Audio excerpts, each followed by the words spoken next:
Hey, how are you going? Hopefully you're having a great day. So thanks for joining. What I'm going to talk about today, I guess last time I talked about doing what matters most. I think that sort of phrase has really resonated with me. And so I'm at the start of this journey. And what is that journey for those that haven't seen any of the videos before? This is basically just a video diary, if you want to say, of my descent into decrepitude and hopefully retirement if I'm lucky enough to live that long. So with that being said, I've looked at a couple of different things that I might like to do. I've sort of described myself, I think, quite accurately as a below average guy, a D student, not too bright. Didn't go to university, didn't achieve anything, left school at 16. You've been working ever since, really. 56 years old. So I'm at a point in my life where I get to now hopefully have a bit more time. And I need some sort of focus, some sort of, I suppose, goal.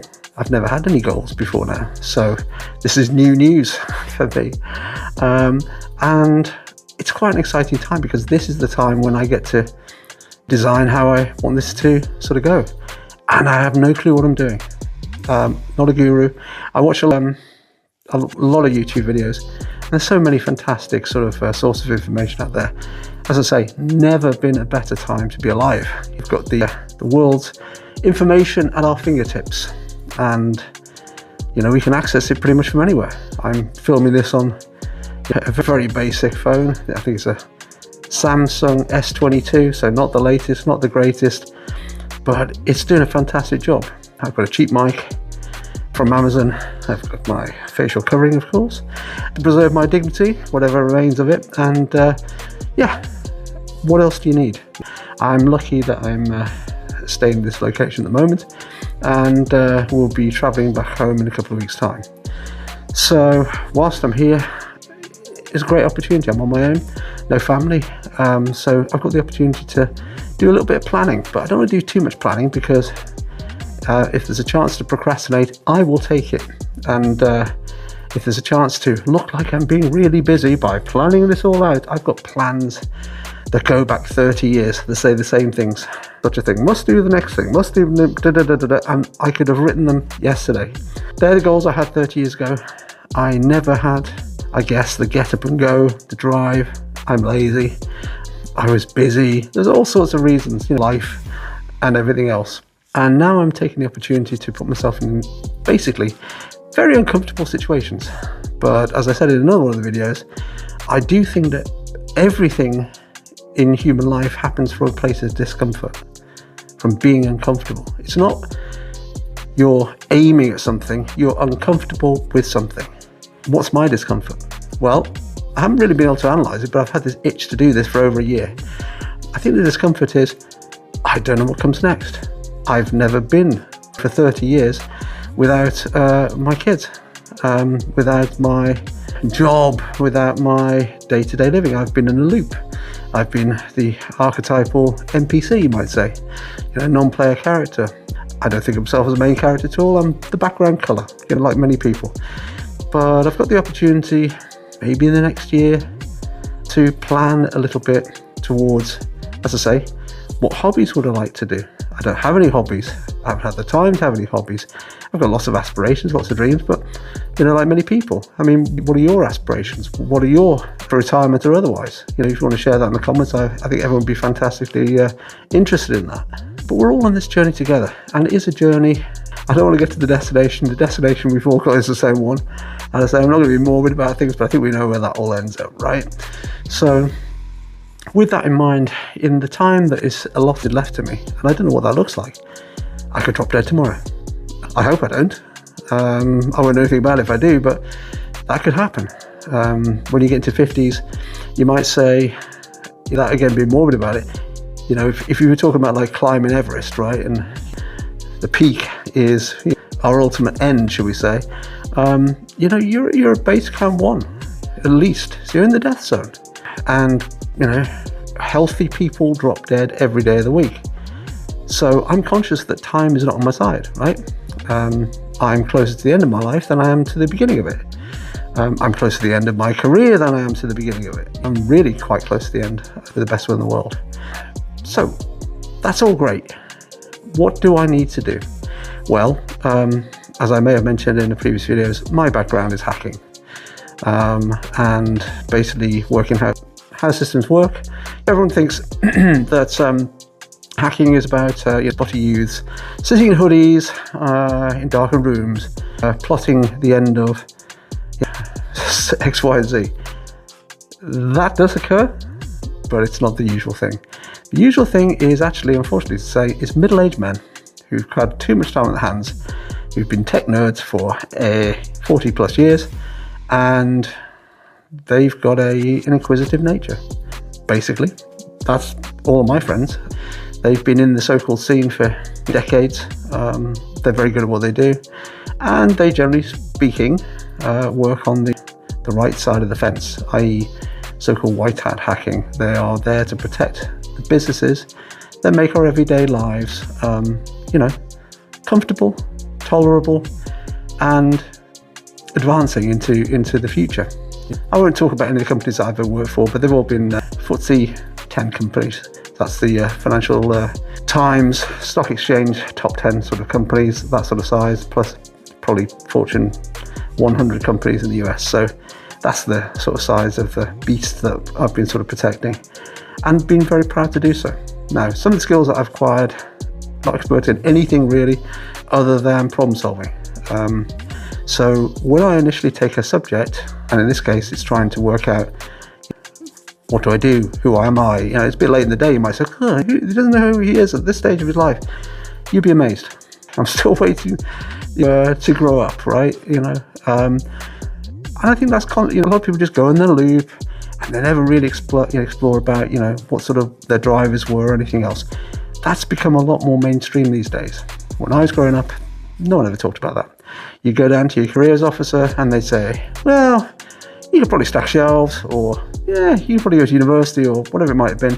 I didn't even get that. So I saw what I wanted to do. My sort of personality type was inquisitive, a bit rebellious, bit, shall we say, anti-authoritarian? Yeah, you might want to say that. So I was always interested in the alternative side of life, right?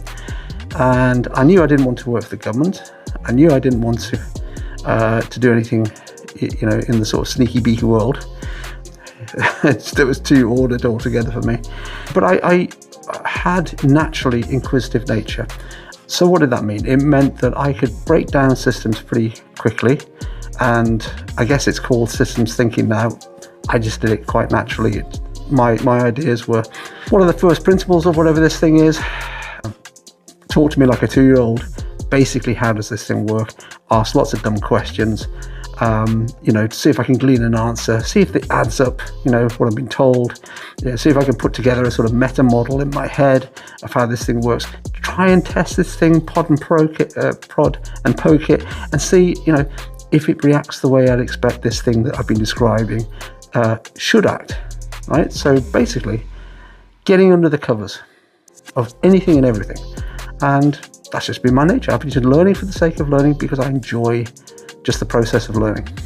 Not for any extrinsic value, not for any monetary value, although that's been, a benefit obviously. And so it is with this. So I'm looking at the 3 different areas that we talked about in previous videos. So that's health, wealth, and happiness. So I've talked about the sort of courses that I'd like to do, and that's basically to go to first principles so I can understand what the orthodoxy is around exercise, for example, recovery, sleep. There's lots of bits and pieces all over the internet. You could probably construct something together, and I would certainly advocate if people have got limited funds to do that. I think the downside for that, though, is that essentially it could end up as a sort of almost a Frankenstein type model, where you're getting bits from here and bits from there, but it doesn't quite hang together because it's not the same author.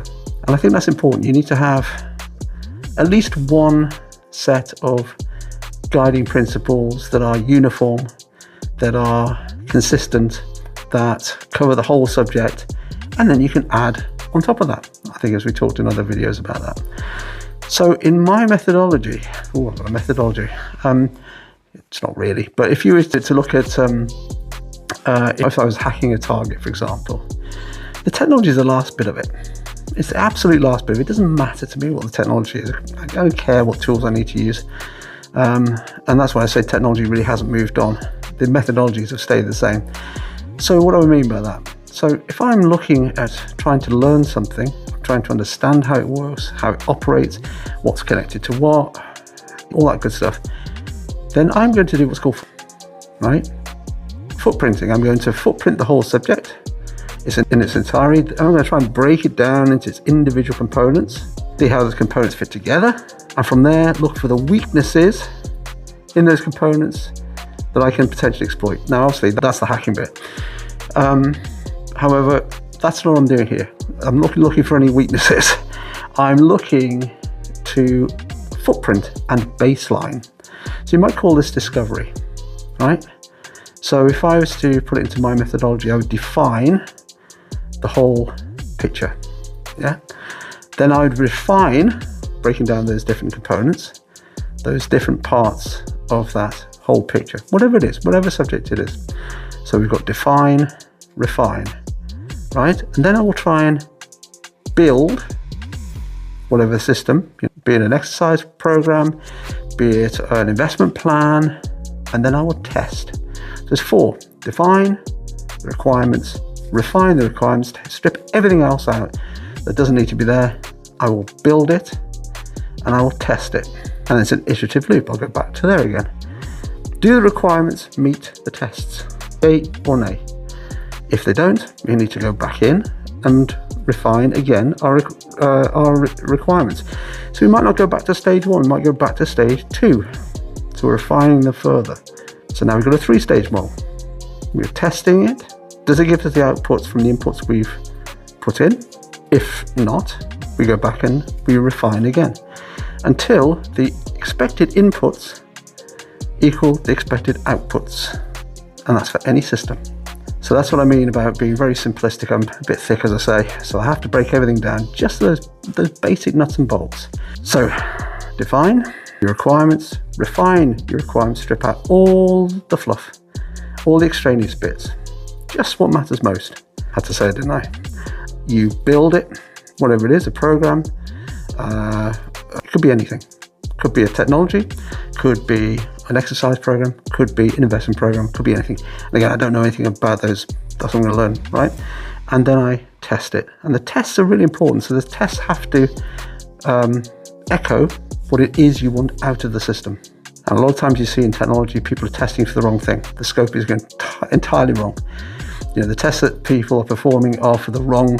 Here's the object, and they're testing over here somewhere. Oh, they don't seem to add up. Imagine that.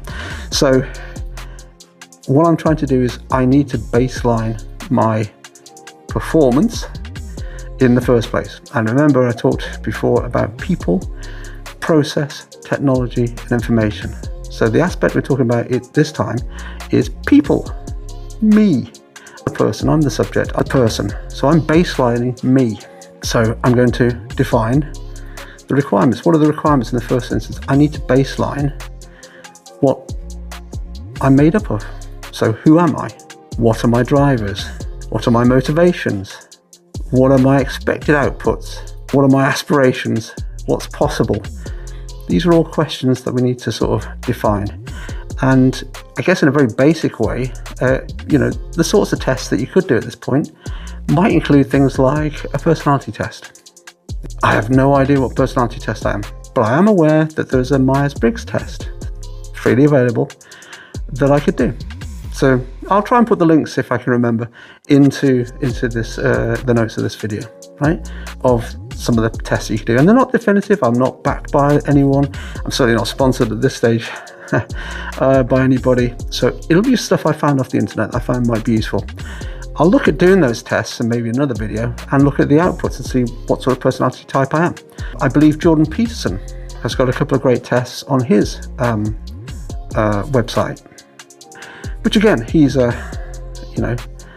excellent psychologist, I think. I don't want to say psychiatrist if I'm not right, but he's, world renowned, obviously. So I'll do a couple of his tests, right? I guess the personality type. I think that Jordan Peterson one talks about the personal drives and so forth, ambitions, that sort of thing. And then what else could we add in? Well, we could add in some physical tests. So what's my blood pressure? What should it be? That's just, in other words, I need a before picture, and I mean literally a picture, but before status and a post or an after status, before and after. And that's why I can sort of go, when I've done my requirements and I've refined the requirements and I've built something and I've tested it, that before and after should be different based on the requirements that I've captured.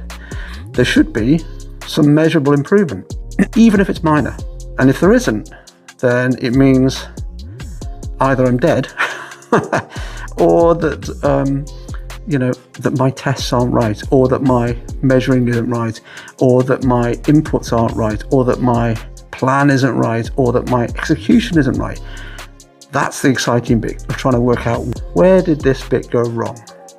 And that's the way I think about everything. And everything in my world is a system. Everything's a system and everything's a process, as you would say in the US, a process as we might say in the UK. So what do I mean by that? Well, if you want to learn how to do anything, from simple as a baby learning how to walk, there is a process. And there won't be a conscious process. I'm going to move from so-called unconscious incompetence, except I won't really, because I'm consciously incompetent, but imagine I move from unconscious incompetence. I don't know how terrible I am at this thing. And I want to move then to another stage. What's the next stage? Conscious incompetence. Oh God, I know how terrible I am. So I move from unconscious incompetence, completely blissfully unaware, to now, unfortunately, all too aware that I'm not very good. Then I need to try and move somehow from there to conscious competence, right? So I'm thinking about every step that I'm taking. That's what I mean by process. Everything's a process. Everything's a series of steps if you break it down. If I get up off the seat, right, then basically I'm putting my hands up here, and it's a lot. I'm not saying there's only one process, right? But I'm getting up, I'm leaning forward, I'm getting my weight over my hips. I'm then using my knuckles and my arms to try and push myself off. That is all a process. And everything can be broken down into those small steps. So I'm trying to move again from conscious competence and then finally to unconscious competence. So maybe you've learned to drive and you're having to think about all mirror signal maneuver. Oh, I've got to and do stick shift, so I've got to use the clutch, and then I've got to in the you'll be over here, I'd use the clutch, and then I have got to engage first gear, or maybe it's on the dash, but I have to think about every single step.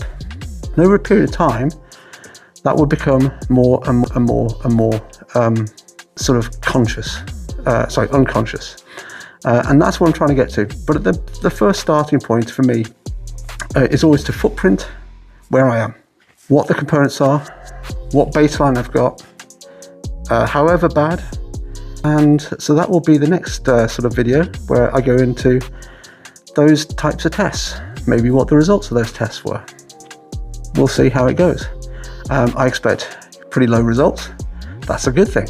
That means I've got higher headroom potentially to get better at some of the things that I'm not very good at. Okay, so hopefully that made sense. A lot of rambling there. Please tell me what your process is. Do you agree that everything's a process? Do you disagree that everything's a process? This is where the rubber meets the road. We can test some of our theories, but my whole approach is experiment-based. Always has been. And I think you learn more by doing than by thinking about doing. I think you learn more by doing than reading about doing. And I think, honestly, if I've got one comment about theory versus practice, I would say in largely 90, I'm going to just make a finger in the air sort of stat that has got no bearing in fact. 90% of all theory is based after the fact on practice. So have a think about that. Do you agree? Do you disagree? Let's see. Anyway, write in the comments. Please, If you like what you're hearing, tick the notification bell and click subscribe. And until next time, I wish you a fantastic day. Bye for now.